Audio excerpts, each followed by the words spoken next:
안녕하세요.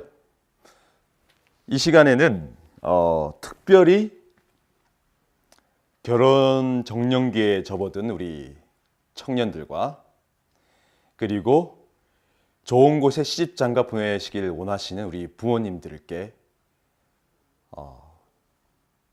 충언을 좀 드리고자 합니다. 네. 그리고 우리 미래에 결혼을 해야 될 우리 학생들, 심지어 어린이들도 이 문제를 우리 함께 생각해 봤으면 좋겠습니다. 바로 하나님께서 말씀하신 건데요. 2장 18절에 여호와 하나님이 가라사대 때 사람의 독처하는 것이 좋지 못하니 내가 그를 위하여 돕는 배필을 지으리라 하시고 어떻게 하셨습니까? 21절에 여호와 하나님이 아담을 깊이 잠들게 하시니 잠들매 그가 그 갈빗대 하나를 취하고 살로 대신 채우시고 여호와 하나님이 아담에게 취하신 그 갈빗대로 여자를 만드시고 그를 아담에게 이끌어 오시니 아담이 가로되 있는 내 뼈 중에 뼈요 살 중에 살이라 이것을 남자에게 취하였은즉 여자라 칭하리라 하니라. 이러므로 남자가 부모를 떠나 그 아내와 연합하여 둘이 한 몸을 이룰지로다. 아담과 그 아내 두 사람이 벌거벗었으나 부끄러워 아니하니라.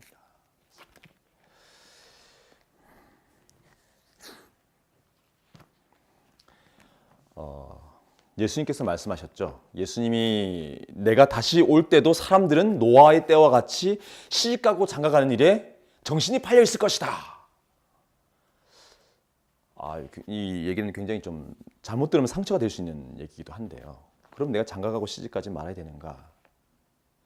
근데 사실은 이 결혼은 남녀가 서로 사랑하고 만나서 한 몸을 이루고 부모를 따라 가정을 이루는 이 역사는 인류가 죄가 주어지기 전에 하나님께서 만드신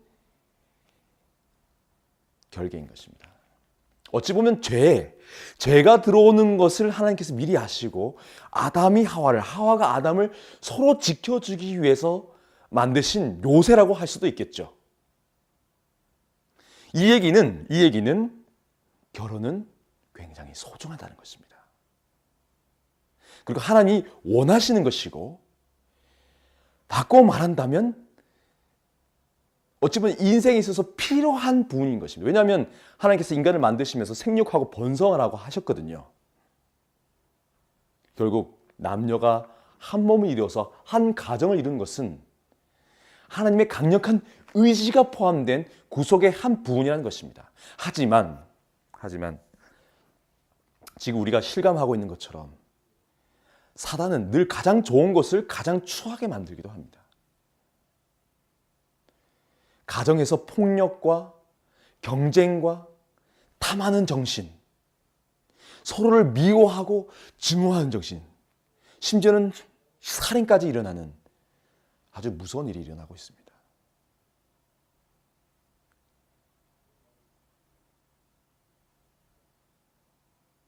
무서운 일이죠.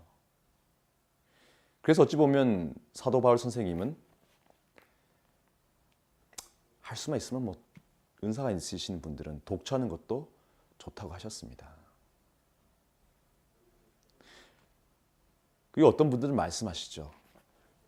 이 결혼이 가져오는 그런 큰 재앙적인 고통 때문에 결혼하기가 두렵다. 그래서 결혼을 안 하십니다.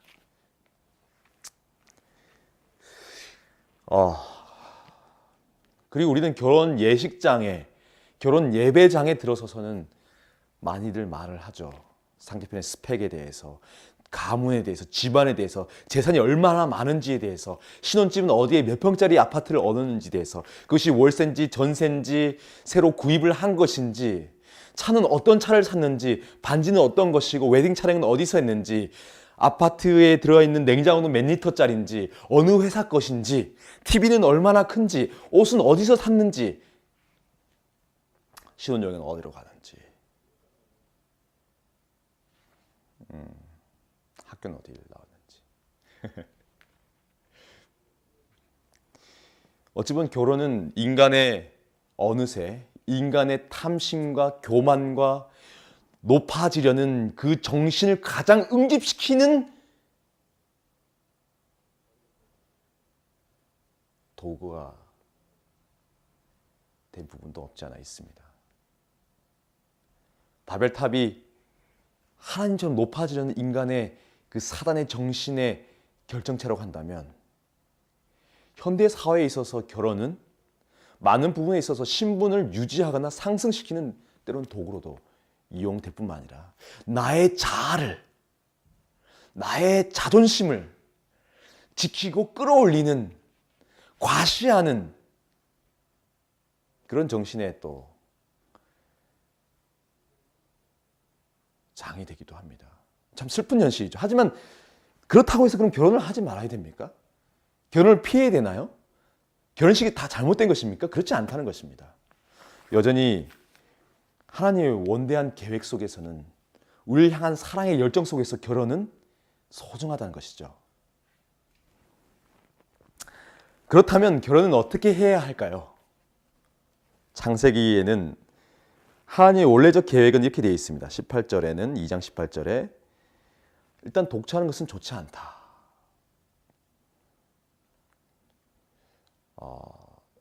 좋은 일도 함께하면 좋죠. 기쁨도 함께 나누면 좋은 것입니다. 하나님은 함께하면서 소통하시면서 더 아름답고 선한 일을 이루어 나가셨습니다. 그래서 함께 하나님의 나라와 그분의 의를 위하여 나아가는 배필이 필요한 것이죠. 서로 도우라는 것입니다. 돕는 배필. 하나님의 형상을 이 땅에 가득하게 하게 하는 그 생육하고 번성하는 일에, 생명으로 가득하게 하는 일에 서로를 도우라는 것이죠. 그런 의미에서 우리는 배우자를 선택할 때, 내 사윗감, 며느리를 결정할 때에 우리가 생각해야 될 것이 무엇일까요? 바로 이 방향성인 것입니다. 서로를 사랑하는 마음 중요합니다. 근데 그 마음을 함께 어떻게 해요? 돕는 일에. 무엇을 돕는 일이에요? 서로를 구원하고 또 남을 구원한 일에. 예수께로 함께 나아가는 일에 함께 할 수 있는 사람을 만나라는 것입니다. 그 이후에 나와 있는 사실은 조건은 무엇입니까? 아담과 그 안에 두 사람이 벌거벗으나 부끄러워하지 않는 서로의 허물과 죄를 덮어주면서 함께 하나님께로 사역으로 나아가는 그것 외에는 어찌 보면 부모를 떠나서 살라는 것입니다. 그렇다면 우리가 아주 현실적으로 얘기를 한번 해볼까요? 부모를 떠나서 함께 가정을 이루어 살 수 있는 어떤 최소한의 조건들, 어찌 보면 부모에게 의존하지 않고 경제적으로 자립할 수 있는 역량이 된다면 우리는 그 외의 조건은 사실은 성경은 명시하고 있지 않습니다. 학벌을 얘기하고 있지도 않고 돈이 얼마나 많은가 이것에 대해서 얘기하고 있지 않습니다.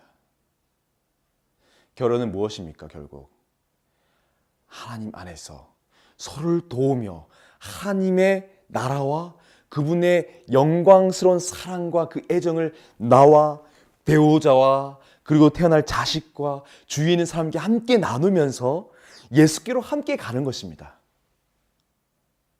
그것이 결혼의 목적이자 방법인 것입니다.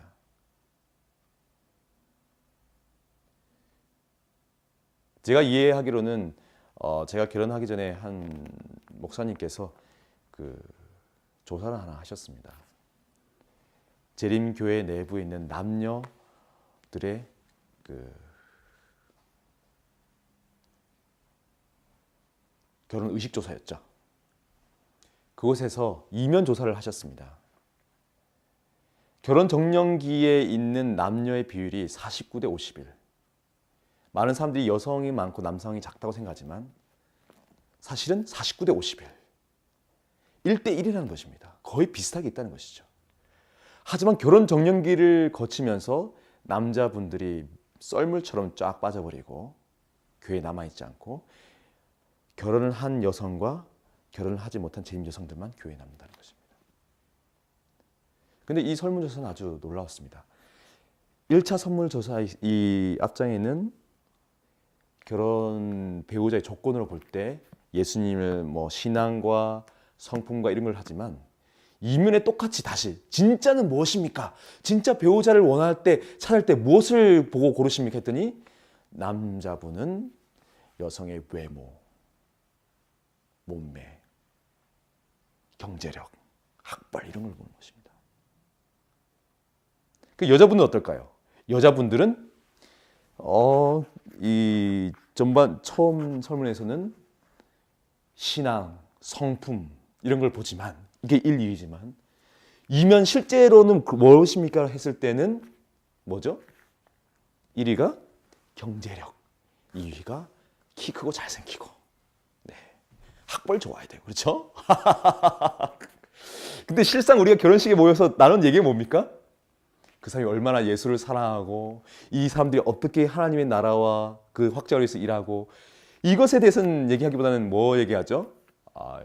이 친구가 이게 돈은 얼마, 연봉은 얼마, 어느 집에 살고 사실 우리의 대화가 이런 것입니다. 정직한 것이죠. 정직한 결과인 것입니다. 결국 재림교회 내에서 이 배우자를 신앙 안에서 배우자를 찾지 못한 많은 남성들이 교회를 떠나고 있습니다.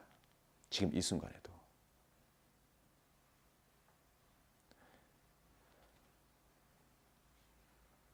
물론 많은 분들이 얘기하면 어떤 경우는 남자들이 무능력하다 경제적으로 실제로 이런 얘기를 굉장히 많이 들어서요. 근데 저는 오늘 말씀드리고자 합니다. 여러 가지 개인적이고 실질적인 준비가 필요하겠죠. 하지만 여러분, 특히 재림 청년 여러분, 예수님 앞에서 내 마음을 정직하게 펼쳐 보이시기 바랍니다. 그리고 예수님이 내게 원하는 사랑과 내 삶의 목적이 무엇인지 한번 생각해 보시기 바랍니다. 그리고 배우자를 만나고 그리고 선택하고 그리고 결혼을 결심할 때에 그것을 분명하게 중앙에 정중앙에 두시길 바랍니다. 그리고 부모님들, 아버님, 어머님, 자녀의 행복을 원하십니까? 영원한 생명을 원하십니까? 그러면 영원한 생명에 걸맞는 선택을 자녀분들이 할 수 있도록 도와주길 바랍니다. 우리 청소년 여러분, 진정한 행복 생각하십니까? 그럼 결혼을 잘 하셔야 됩니다. 지금부터 기도하십시오. 그리고 여러분들의 눈을 가리고 있는 이 거짓된 망상들은 빨리빨리 치우시길 바랍니다.